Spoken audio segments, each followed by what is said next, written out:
Hello, and this is Heavy Thrash at National Rock Channel at YouTube, and welcome back to US Power Metal Month. So it's time to get to the next band, which is Lizzy Borden. Yes.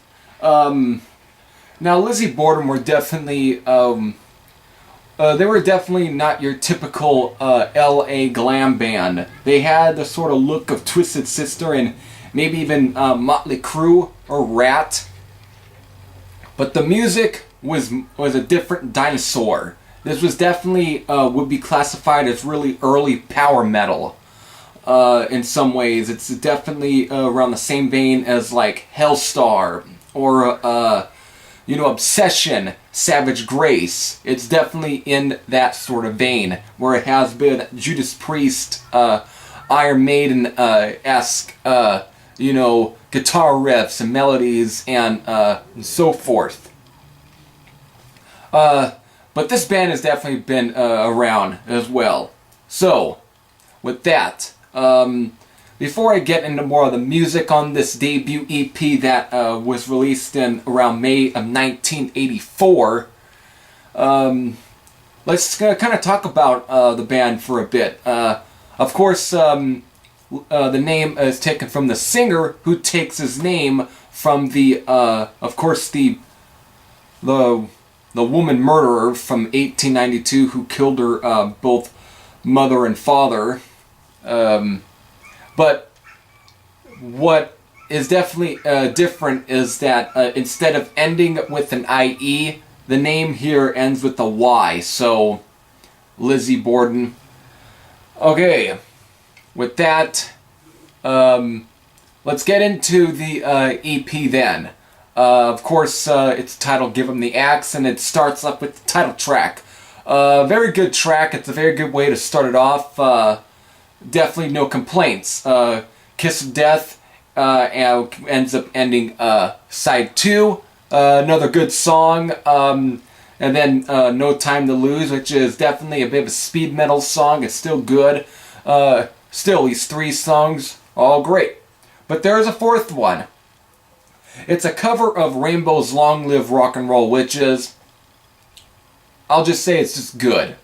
It's not bad. It's definitely a good cover, but it's not really all that much to talk about. It's definitely not the meat here. In some ways, it probably should have ended with No Time to Lose than Long Live Rock and Roll. Just my personal opinion, and it's definitely a bit of a nitpick. So, with that said, this is definitely a solid EP, and it was actually my introduction. Let me also kind of talk about what, introduced me to Lizzy Borden. It was actually through the Trick or Treat movie that was released in 1986. Now, I've seen this movie since like, like the mid-2000s, like 2006, 5, somewhere around there, and the only thing I knew that it had Ozzy Osbourne and Gene Simmons. I don't think I need to talk about Gene Simmons for this video, so really, we don't have to. But, seeing the movie, this movie really turned me on to a lot of different bands. Raven, Impaler, even seeing like Possessed 7 Churches appearing in that movie as well. But what really kind of why Lizzy Borden gets brought up is the fact is the main character, he has a locker,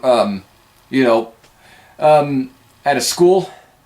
He opens it up and there's like a logo on like the locker door or something, and and I was always trying to depict out what it even says. It was a cool logo, but for some reason I could never figure out what it even says. It was it was weird.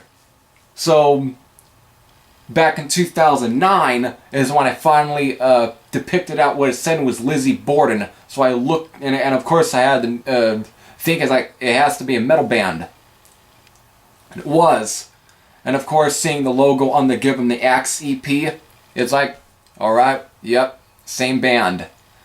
Checked it out, fucking great. So that pretty much says it.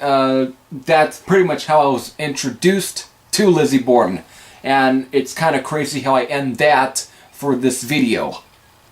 So, with that said, I want to know your thoughts on this EP. You might have heard it. Actually, you have. I know there's some of you that have heard it, so definitely post your comments down below. So, with that said, this is Heavy Thrasher saying I'm out. It's time to get on to the next Lizzy Borden album. See you later. In the other side.